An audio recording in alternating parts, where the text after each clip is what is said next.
je travaille au service scolarité, je suis responsable de la scolarité, gestionnaire des masters et référente handicap.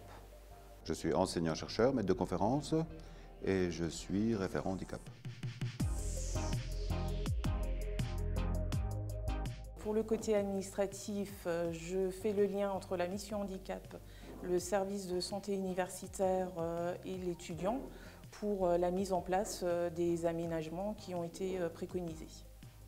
Du côté plus enseignant, c'est de s'assurer qu'il y ait de l'huile dans les rouages en permanence, que les aménagements soient bien compris, ce qui n'est pas toujours le cas, et de voir l'adaptabilité selon les enseignements, comment on peut essayer de voir directement avec le collègue qui est en charge de groupe et donc la personne en situation de handicap, comment trouver un aménagement pratique par exemple.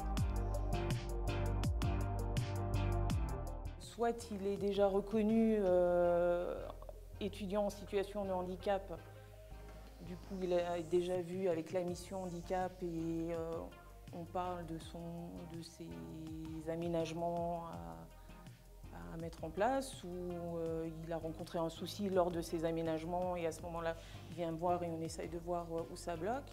Ou alors ça peut être un étudiant qui n'est pas encore reconnu en situation de handicap mais qui vient me voir et à ce moment-là, moi je l'oriente en premier lieu vers la mission handicap.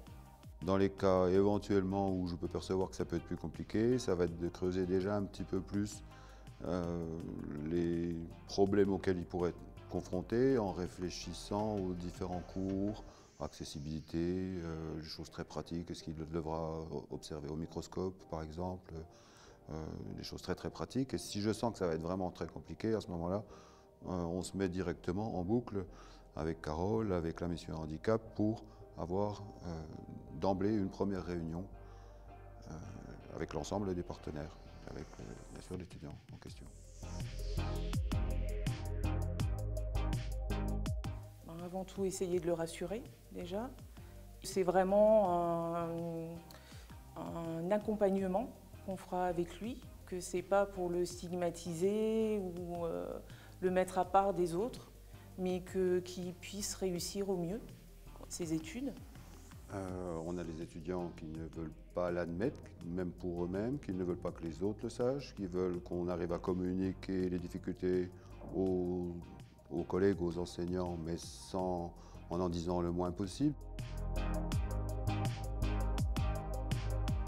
Alors peut-être des réunions qu'avec Patrick. Oui, une réunion. Oui, un petit peu plus régulier.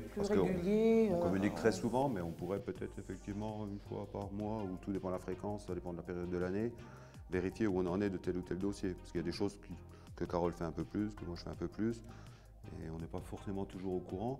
On a nos spécificités, mais on devrait toujours vérifier, et on n'arrive pas forcément avec le temps à vérifier que tout roule.